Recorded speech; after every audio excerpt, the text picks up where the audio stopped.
পেঙেৰী আৰক্ষী থানাৰ অন্তৰ্গত টেকেৰীত আজি সদৌ মৰাণ ছাত্ৰ সন্থা মাৰ্ঘেৰিটা পেঙেৰী আঞ্চলিক সমিতিৰ উদ্যোগত আৰু টেকেৰী গাঁৱৰ সমূহ যুৱক সংঘ তথা টেকেৰী গাঁওবাসীৰ সহযোগত মাদক দ্ৰব্য বিৰোধী সজাগতা সভা অনুষ্ঠিত কৰা হয়। মাৰ্ঘেৰিটা পেঙেৰী আঞ্চলিক সমিতিৰ সভাপতি পৰাগ মৰাণে সভাপতিত্ব কৰা সজাগতা সভাখনৰ আধ্যৰে সাধাৰণ সম্পাদক নৱদ্বীপ বৰাই।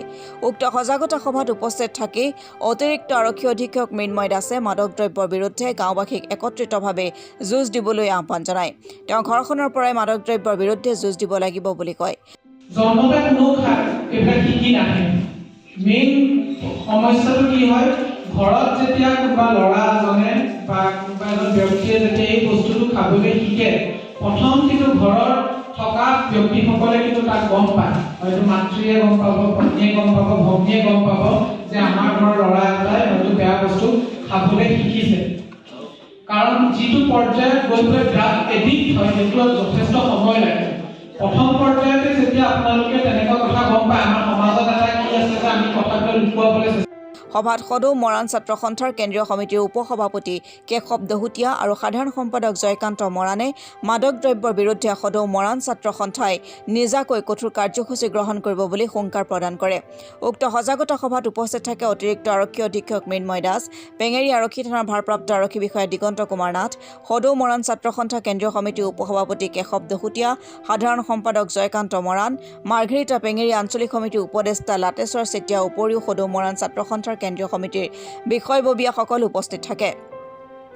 ড্ৰাগছকে ধৰি সকলো ধৰণৰ মাদক দ্ৰব্যৰ বিৰুদ্ধে মৰাণ ছাত্ৰ সন্থাই আগন্তুক দিনতো কঠোৰতকৈ কঠোৰ পদক্ষেপ গ্ৰহণ কৰিব বুলি সংবাদ মাধ্যমৰ আগত সংগঠনটোৱে নেতৃত্বই জানিবলৈ দিয়ে।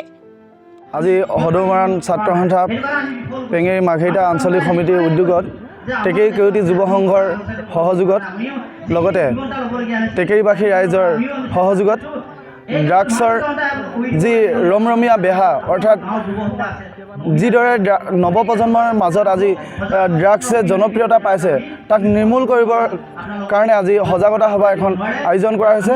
ইয়াৰ সভাৰ উদ্দেশ্য আৰু লক্ষ্য এইটোৱে হ'ব যে আমাৰ যুৱ প্ৰজন্মৰ পৰা ড্ৰাগছ একেবাৰে নিষিদ্ধ কৰাৰ লগতে ড্ৰাগছ যিসকল ড্ৰাগছ মাফিয়া আছে তেখেতলোকক কঠোৰতকৈও কঠোৰতম শাস্তি বিহিবৰ বাবে আমি জিলা প্ৰশাসনক অনুৰোধ জনাইছোঁ।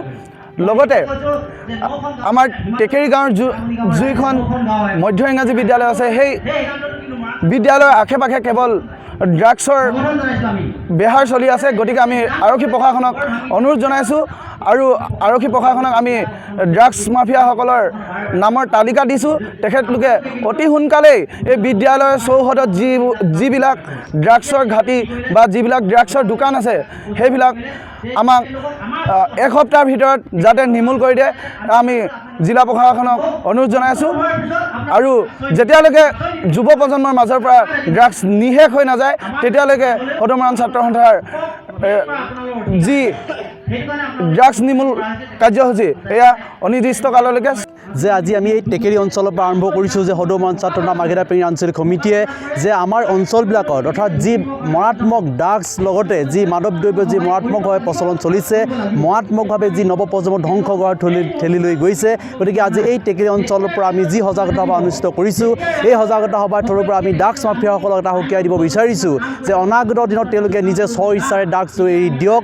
অন্যথা আমি কিন্তু মৰাণ ছাত্ৰ সন্থাই কঠোৰতকৈ কঠোৰতৰ হৈ যি আমি তেওঁলোকক এই অঞ্চলবিলাকৰ পৰা কিন্তু উচ্ছেদ কৰাৰ নিচিনাকৈ আমি কাৰ্যসূচী কিন্তু গ্ৰহণ কৰিম। যে অন্যথা তেওঁলোকক আমি পুলিচ প্ৰশাসনকো আমি আহ্বান জনাব বিচাৰিছোঁ, পুলিচ প্ৰশাসনৰ যিখিনি কৰণীয় আছে, পুলিচ প্ৰশাসনে যিখিনি সহযোগিতা কৰিব লাগে তেওঁলোকে সকলোখিনি কৰি যাওক, তেওঁলোকৰ কৰণীয় কৰি যাওক। লগতে আমি মৰাণ ছাত্ৰ সন্থাই যিখিনি কৰিব পাৰোঁ, মৰাণ ছাত্ৰ সন্থাই যিখিনি তেওঁলোকৰ পৰা একশ্যন ল'ব লগা থাকে কিন্তু আমি একশ্যনৰ নিচিনাকৈ সেইটো কাৰ্যসূচী গ্ৰহণ কৰিম। গতিকে আজি আমি এই টেকেৰী অঞ্চলৰ টেকেৰী মধ্য ইংৰাজী বিদ্যালয়খন যি সজাগতা সভা অনুষ্ঠিত কৰিছোঁ এই সজাগতা সভাতে আমি সকলোকে অৰ্থাৎ গাঁৱৰ ৰাইজকো আমি সজাগ কৰিব বিচাৰিছোঁ, এই অঞ্চলবাসী সজাগ কৰিব বিচাৰিছোঁ। আৰু ড্ৰাগছ মাফিয়াসকলক লগতে যি মাদক দ্ৰব্য বিক্ৰী কৰি আছে, যি নৱপ্ৰজন্মক যি ধ্বংস কৰালৈ ঠেলি নি আছে তেওঁলোকক আমি এটা সকীয়াই দিব বিচাৰিছোঁ যে আজিৰ পৰাই তেওঁলোকে এই মাৰাত্মক দ্ৰব্য ব্যৱসায়ৰ পৰা এৰক। যিসকলে সেৱন কৰি আছে তেওঁলোকে সেৱনৰ যি এডিক্টেড হৈছে তাৰ পৰা তেওঁলোকে এৰক, নিজকে মুক্ত কৰিবলৈ চেষ্টা কৰক। অন্যথা আমি তেওঁলোকৰ ওপৰত কিন্তু বিহিত ব্যৱস্থা গ্ৰহণ কৰিম। ইয়াৰ উপৰিও তেওঁলোকক আমি উদাহৰণস্বৰূপে ক'ব বিচাৰিছোঁ যে মৰাণ ছাত্ৰনা বিভিন্ন কাৰ্যসূচী লৈ আহিছে যে সেইদিনাতে টেঙাপানী অঞ্চলতো কিন্তু মৰাণ ছাত্ৰনা কাৰ্যসূচী গ্ৰহণ কৰিছে সেই অঞ্চলৰ পৰা কিন্তু বহুকেইঘৰ ঘৰ সেই অঞ্চলৰ মৰাণ ছাত্ৰনাৰ নেতৃত্বতে তেওঁলোকক কিন্তু ঘৰ উচ্ছেদ কৰি পঠাইছে কিন্তু আমি এই আমাৰ অঞ্চলবিলাকৰ পৰা কিন্তু তেনেকুৱা ধৰণৰ কাৰ্যসূচী গ্ৰহণ কৰিম আৰু যিহেতু আমাৰ অঞ্চলত আপোনালোকে অৱগত যে খুব 9 বছৰৰ তাৰ 9ম শ্ৰেণীত অধ্যয়ন কৰি থকা কিন্তু ছাত্ৰ কিন্তু ড্ৰাগছ এডিক্টেড হৈ ড্ৰাগছত অভাৰড'জ গ্ৰহণ কৰি কিন্তু তেওঁ মৃত্যুমুখত পৰিব লগা হৈছে গতিকে এনেকুৱাবোৰ সমস্যাৰ পৰা এনেকুৱাবোৰ দুখৰ পৰা কিন্তু আমাৰ সমাজখন আমি নিৰ্মূল কৰিবলৈ আমি নিৰ্মূল কৰিব লাগিব আৰু সেই নিৰ্মূল কৰাৰ ক্ষেত্ৰত কিন্তু আমি যিকোনো কাৰ্যপন্থা গ্ৰহণ কৰিব কিন্তু আমি মৰাণ ছাত্ৰসন্থাৰ কিন্তু সংকল্পবদ্ধ মাৰ্ঘেৰিটাৰ পৰা অৰুণ ভূঞাৰ ৰিপৰ্ট অসম টুডে।